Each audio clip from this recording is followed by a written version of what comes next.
오늘은 히브리서 13장의 말씀을 가지고 사랑, 예수님의 모든 것, 사랑, 예수님의 모든 것이라고 하는 제목으로 함께 하나님 말씀을 나누도록 하겠습니다. 오늘 히브리서의 마지막 장은 사랑에 대하여서 우리에게 이야기를 해줍니다. 고난을 겪고 있는 히브리 성도들에게 쓴 편지인 오늘 히브리서의 마지막은 사랑이라는 주제로 마무리 짓게 됩니다. 이는 우리가 잘 알고 있는 사랑장이 포함되어 있는 고린도 전서의 기록과 그 맥을 같이 합니다.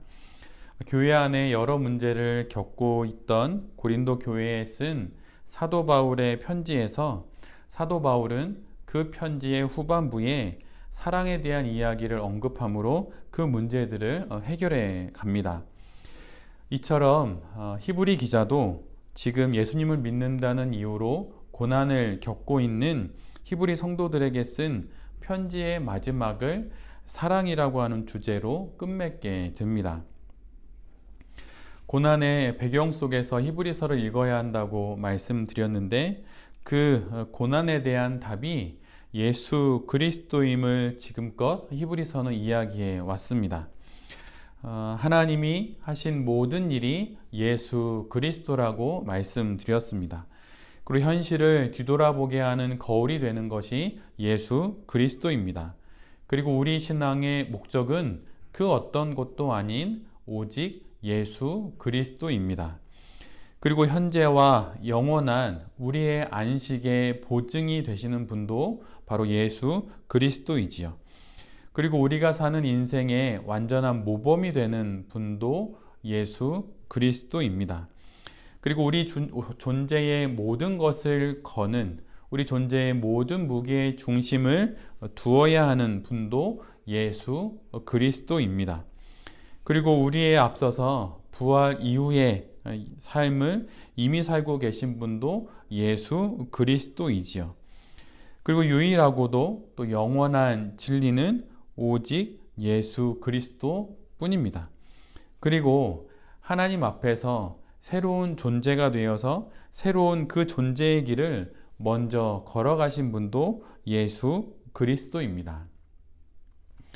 이 모든 앞선 설교의 제목들처럼 우리 인생의 모든 정황과 형편, 또 사연과 사건들을 예수님께서 모두 겪으셨고 그 모든 것에 응답하셨기에 예수 그리스도가 우리의 그 모든 상황들에 대한 답이 됩니다.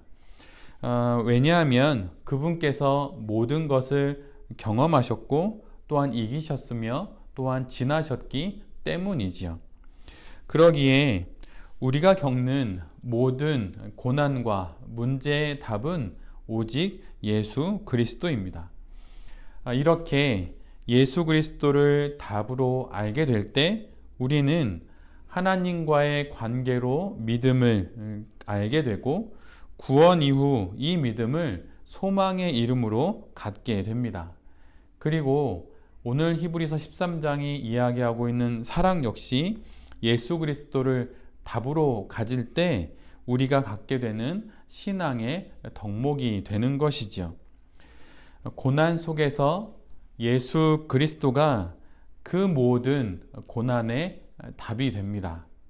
이것을 알 때 우리 안에 고난을 이겨낼 수 있는 믿음과 소망과 사랑이 생기게 되는 것이죠. 그래서 히브리서에서 1장부터 계속 예수 그리스도가 어떠한 존재이신지를 계속 연이어서 10번에 거쳐서 설명해 주는 것입니다. 그것을 온전히 알고 예수 그리스도를 인생의 답, 고난의 답으로 알 때 그 고난을 헤쳐나갈 수 있는 믿음과 소망과 사랑을 간직할 수 있기 때문에 예수 그리스도를 이야기하고 그 다음에 신앙의 세 가지 덕목인 믿음, 소망, 사랑을 우리에게 이야기해주고 있는 것이죠. 이는 또한 반대로 한 개인 성도와 그리고 성도들이 모인 공동체에는 필요한 네 가지 요소가 있게 되는데 그것이 바로 예수 그리스도, 그 다음에 믿음, 소망, 사랑이라고 하는 것을 이 부분이 역으로 우리에게 이야기해 줍니다. 한 성도에게 필요한 것은 오직 예수 그리스도뿐입니다. 그리고 그분으로부터 비롯되어진 믿음과 또한 소망과 사랑으로 이 세상의 삶을 살아가는 것이죠. 그리고 그런 성도들이 모여서 바로 공동체를 이루는 것입니다. 어떤 이벤트나 어떤 잘 짜여진 계획들, 그런 걸로 한 성도가 온전히 설 수 있는 것이 아니라 가장 중요한 것은 예수 그리스도를 자신의 모든 것에 대한 답으로, 그리고 예수 그리스도로부터 비롯되어진 믿음과 소망과 사랑을 자신의 신앙적 덕목으로 가지고 있느냐라고 하는 것이 한 성도를 건강하게 세우는 그런 기준이라고 할 수 있습니다. 예수 그리스도를 믿는 성도의 심장에는 예수 그리스도가 있습니다. 그리고 그의 두 팔과 두 다리에는 믿음과 소망 그리고 사랑이 있게 되는 것이죠. 이 믿음과 소망과 사랑은 예수 그리스도를 통과한 이후에 갖게 되는 것입니다. 그래서 성도의 심장에 예수 그리스도가 그의 답으로 있어야 하는 것이죠. 그래서 나의 심장을 통과한 피가 나의 온몸을 흘러가듯 한 성도의 영혼의 심장에 예수 그리스도가 있을 때 그 예수 그리스도를 통하여서 믿음과 소망과 사랑을 갖게 되는 것입니다.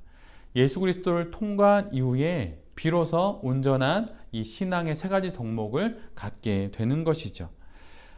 마치 13장에 이르는 히브리서의 이 배열들처럼 먼저 예수 그리스도를 통과하고 나서 믿음의 11장을, 그 다음에 소망의 12장을, 그 다음에 사랑의 13장을 히브리서가 배열해 놓은 것처럼 한 성도에게 또 한 믿음의 공동체에도 그러한 신앙적 배열이 있어야 하는 것입니다. 예수 그리스도를 통과하지 않고는 온전한 믿음과 온전한 소망 그리고 사랑도 가질 수 없는 것이죠. 렌즈 없는 망원경으로 산을 아무리 바라본다 하더라도 그것으로는 아무것도 볼 수가 없습니다. 예수 그리스도 없는 믿음, 소망, 사랑 역시 예수 그리스도가 없으면 아무것도 볼 수 없는 것이죠. 그것들도 아무런 의미가 없는 것입니다. 그래서 모든 것이 있어도 예수 그리스도가 없으면 아무것도 없는 것이고, 아무 것이 없어도 예수 그리스도가 있으면 모든 것이 있는 것이다 라고 하는 말이 바로 우리에게 전해져 오고 있는 것입니다. 사도 베드로를 향한 예수님의 질문을 우리 모두는 잘 알고 있습니다. 내가 나를 사랑하느냐? 그런데 이 말은 앞에 말씀드린 그런 관점에서 본다면 이렇게 바꿀 수 있습니다. 내가 나를 통해 사랑을 보느냐? 내가 나를 통해 사랑을 보느냐? 히브리서가 1장부터 10장까지 10장을 할애하여서 예수 그리스도의 다양한 면을 계속 반복해서 이야기하는 것은 오직 예수 그리스도, 이 답을 가진 자만이 고난을 지나갈 수 있기 때문입니다.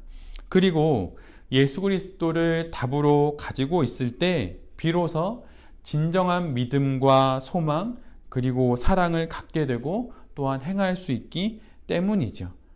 왜냐하면 예수님이 하나님의 사랑과 하나님의 소망 그리고 하나님의 믿음의 실체이기 때문입니다. 하나님의 모든 사랑과 그분의 소망과 그분의 믿음이 예수 그리스도를 통해 이 땅에 나타났습니다.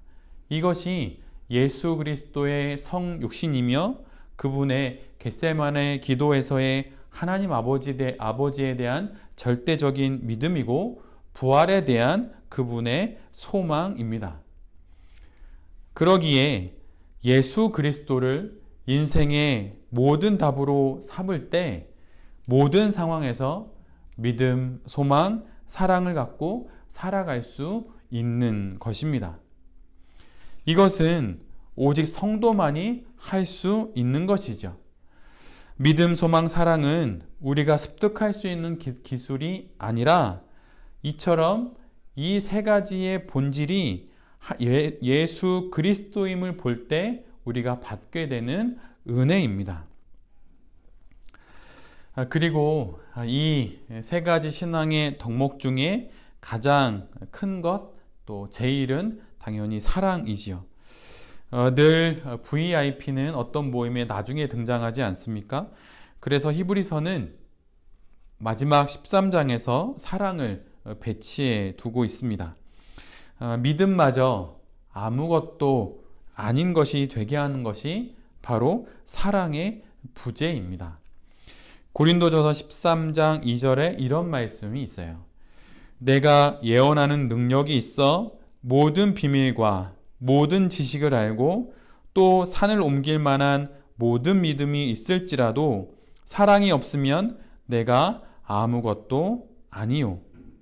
산을 옮길 만한 믿음, 얼마나 큰 믿음입니까? 그러나 그 믿음도, 신비의 모든 비밀을 아는 능력도, 그리고 완전한 모든 믿음이 있어도 사랑 하나 없으면 그것은 아무것도 아닙니다. 이 사랑이 바로 고난을 이기게 하고, 그래서 이 사랑을 히브리서는 고난을 겪고 있는 히브리 성도들에게 가장 마지막으로 언급하고 있는 것이죠. 그런데 히브리서에서 사랑을 모든 고난의 마지막 결론으로 말하고 있지만, 동시에 또한 사랑에서 다시 모든 것들은 다시 확장됩니다. 고린도전서 13장에 기록되어 있는 사랑에 대한 정의를 한번 제가 읽어 드리겠습니다. 고린도전서 13장 4절로 7절까지의 말씀입니다. 한번 잘 귀담아 들어보십시오.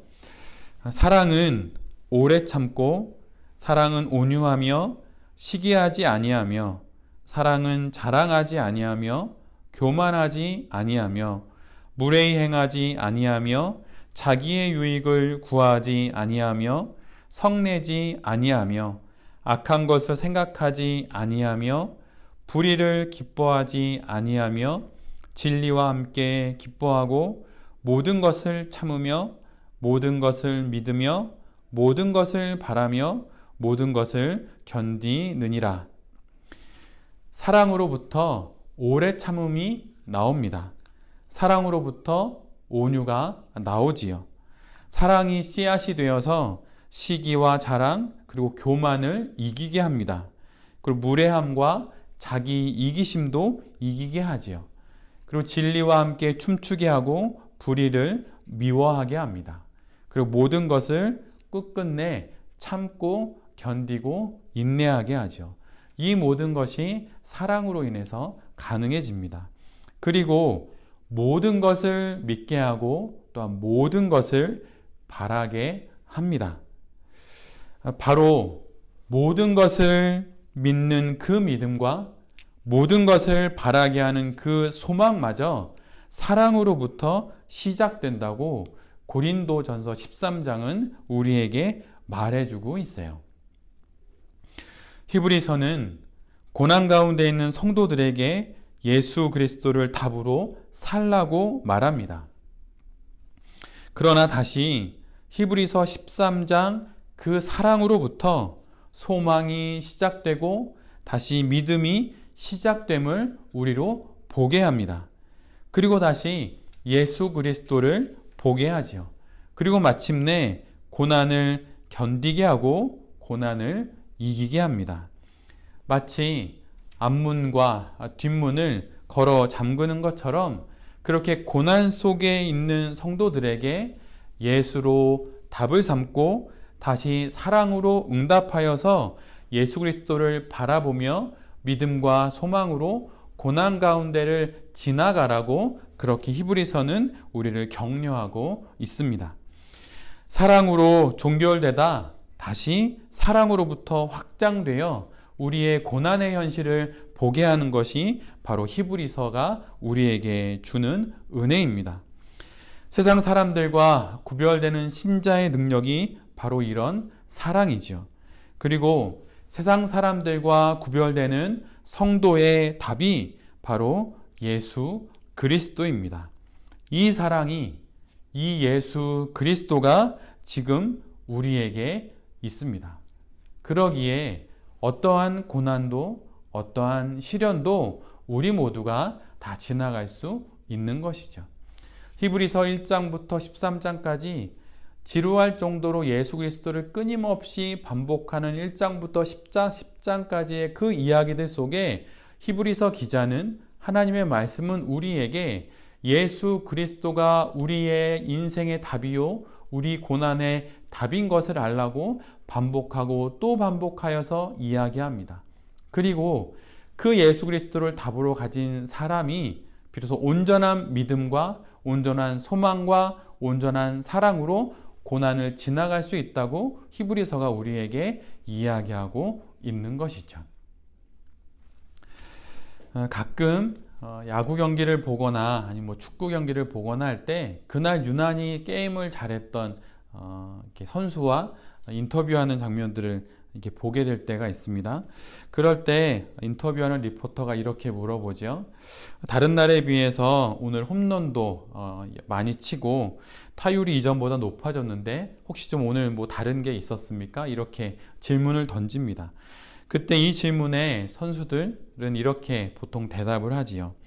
오늘 유난히 야구공이 크게 보였습니다. 그 작은 야구공이 오늘은 수박처럼 크게 보였습니다. 이렇게 이야기를 합니다. 이런 날이 있습니다. 야구공, 그 작은 야구공이 수박처럼 커 보일 때가 있지요. 예수님께 우리의 모든 것이 이처럼 커 보입니다. 우리의 매일이 주님께는 이처럼 커 보이는 것이죠. 다른 이가 보기엔 그저 평범한 우리의 모든 것이 예수님의 눈에는 수박처럼 커 보입니다. 왜냐하면 우리를 사랑하시기 때문이죠. 인터넷에서 이런 영상을 본 적이 있어요. 제목들은 대부분 초능력 아빠 이런 식인데 위기의 순간 아이들을 구해내는 아빠들의 모습이 담긴 동영상들입니다. 해변에서 아장아장 걷던 아이를 향해 갑자기 큰 파도가 이렇게 밀려오자 그 순간 어디에서 나타나는지 아빠가 두 팔로 아이를 번쩍 안아서 위로 올리게 됩니다. 그리고 소파에 누워있던 아빠가 갑자기 아래로 떨어지는 갓난아기를 한 손으로 받아냅니다. 보이지도 않는 머리 위에서 떨어지는 아이를 말이죠. 그리고 내리막길 아래로 점점 가속도가 붙어 내달리는 장난감 자동차, 그 큰 자동차에 치이려고 하는 아이를 전속력으로 달려서 와서 번쩍 안아서 아이를 위기에서 구해줍니다. 마치 숨겨왔던 초능력을 발휘하듯 절체절명의 순간 아빠들이 아이들을 구해내지요. 부모에게 사랑하는 자녀들의 작은 몸짓 그리고 그 주변에서 일어나는 그 작은 일들은 이처럼 크게 보이는 법입니다. 숨어있던 초능력이 다시 살아난 것처럼 잠자고 있던 감각이 모두 되살아난 것처럼 그렇게 자녀를 향한 사랑 앞에서 모든 것이 이렇게 예민하고 또 모든 것이 이렇게 살아나는 것이죠. 그렇게 커지는 것입니다. 그래서 아이를 사랑하는 아빠와 엄마는 위기 앞에서 초능력자가 됩니다. 어벤져스의 토르가 되고 또 아이언맨이 되는 것이죠. 이렇게 되는 이유가 무엇인가요? 그것은 단 하나 사랑하기 때문입니다. 사랑하면 모든 것이 커 보이는 법이지요. 또한 그뿐만 아니라 사랑하면 그 작은 것들도 커 보이고 또 별것 아닌 것들도 특별하게 됩니다. 다른 이들에게는 평범한 하루이고 또 예사로운 장소일지 모르지만 사랑하는 이의 눈에는 그곳은 아주 참으로 소중한 곳이고 그 순간은 다시는 돌아올 수 없는 아주 중요한 의미 있는 순간이 됩니다.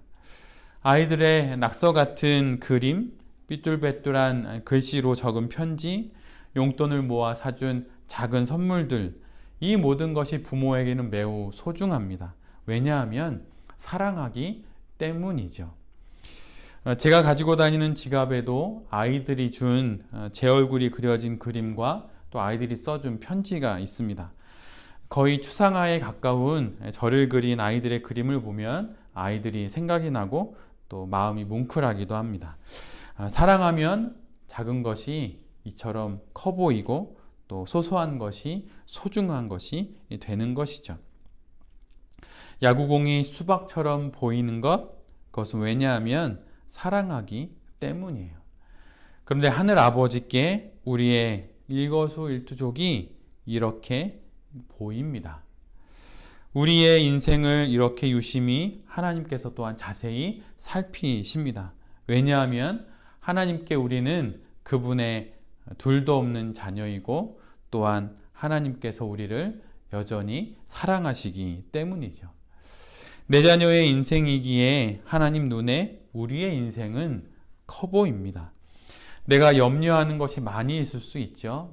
정말 많이 있습니다. 걱정도 많고 불안도 많고 염려도 많지요. 그러나 내가 염려하는 것 이상으로 하나님께서 우리의 인생 그리고 저로 치면 제가 하는 목회를 걱정하고 계십니다. 그 이유는 하나님은 나의 하나님이고 우리는 그분의 자녀이기 때문이죠. 이것이 우리 모두가 고난 가운데 기억해야 할 내용입니다. 이것을 기억하는 한 모든 고난은 오히려 하나님의 더 큰 사랑을 경험할 수 있는 기회가 되는 것이죠. 늘 언제나 고난은 있고 어려움은 늘 있기 마련입니다. 인류 역사를 돌아봐도 늘 전쟁은 있었고 늘 언제나 어려움은 있었어요. 늘 언제나 우리 인생에 문제는 있고 늘 언제나 삶은 녹록치가 않고 또한 세상은 흉흉합니다. 늘 신문은 사건과 사고로 뒤덮이죠. 그런데 우리는 신문을 보며 사는 사람이 아니라 신앙으로 살아가는 사람들입니다. 고난은 우리의 인생을 마치 겨눈 칼처럼 우리 앞에 다가옵니다. 피하고 싶고 어떻게든 만나고 싶지 않지요.